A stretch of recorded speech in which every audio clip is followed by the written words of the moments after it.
کیا ہے. اب ہماری ذمہ داری ہے کہ ہم فاطمہ کی شادی کریں گے. دنیا والے کیوں پریشان ہیں؟ بہت سے لوگ آئے تھے رشتہ لینے مگر رسول نے انکار کر دیا.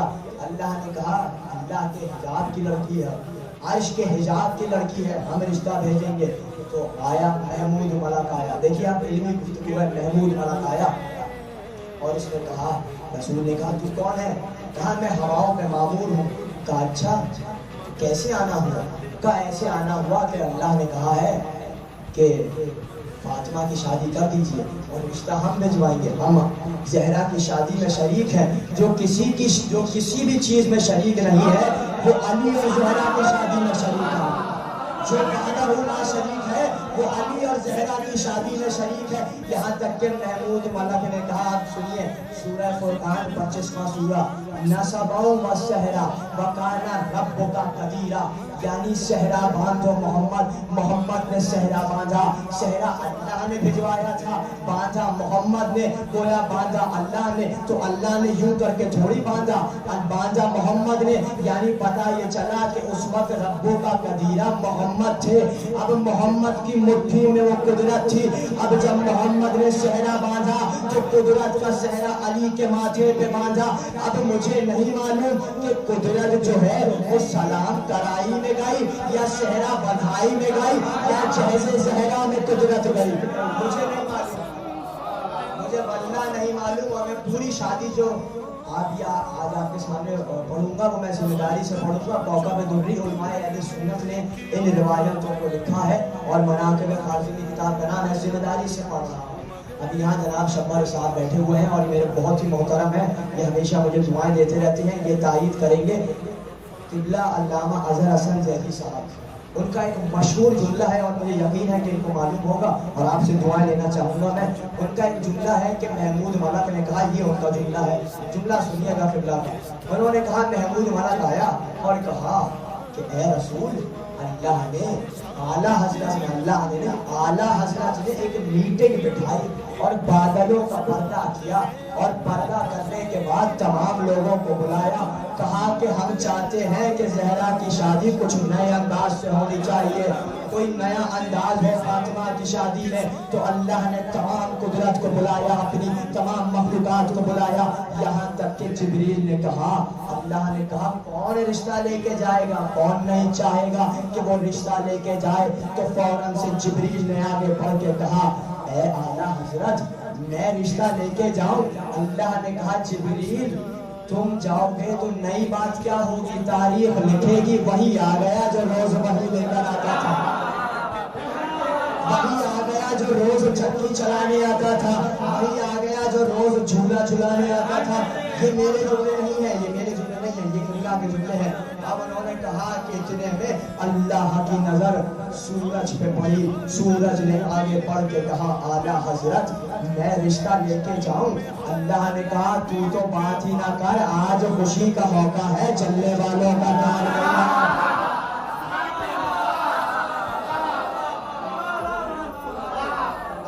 خوشی کا موقع ہے, جلنے والوں کا کام نہیں ہے. یہاں تک کہ اللہ کی جلالی نظر پڑی چاند پہ تو پکار کے چاند سے کہا, اے میرے چاند میں نے تجھے مدھم چاندنی سے پیدا کیا ہے, تو ٹھنڈک والا ہے, تو رشتہ لے کے جائے گا. تو انہوں نے کہا, وہ کانپنے لگا. اس نے کہا اعلیٰ حضرت میں تیرے محبوب کی گلی میں جاتا ہوں, تیرا محبوب 2 انگلیوں کا اشارہ کرتا ہے, میں کب کے رہ جاتا ہوں, میں نہیں جا سکتا. تو اتنے میں اللہ کی نظر زہرا ستارے پہ پڑی اور اس کو انگلش میں کہتے ہیں وینس. اور یہاں تک کہ تمام کہ وہ آسمان سے نیچے اترا. یہ خبر بنت محمد کو ہوئی, بنت محمد صحن میں آئی, ستارہ نیچے اترنا شروع ہوا. فاطمہ نے پکار کے کہا 34 مرتبہ اللہ اکبر اللہ اکبر اللہ اکبر, یہاں تک کہ علی کے شہر میں آیا. دیکھیے تاریخ لکھتی کہ ستارہ ٹوٹ کے گر گیا, اس میں کیا نئی بات ہے, مگر ستارے نے علی کے گھر کا طواف کیا. طواف کر کے بتایا کہ ٹوٹا ہوا نہیں ہوں, بھیجا ہوا ہوں.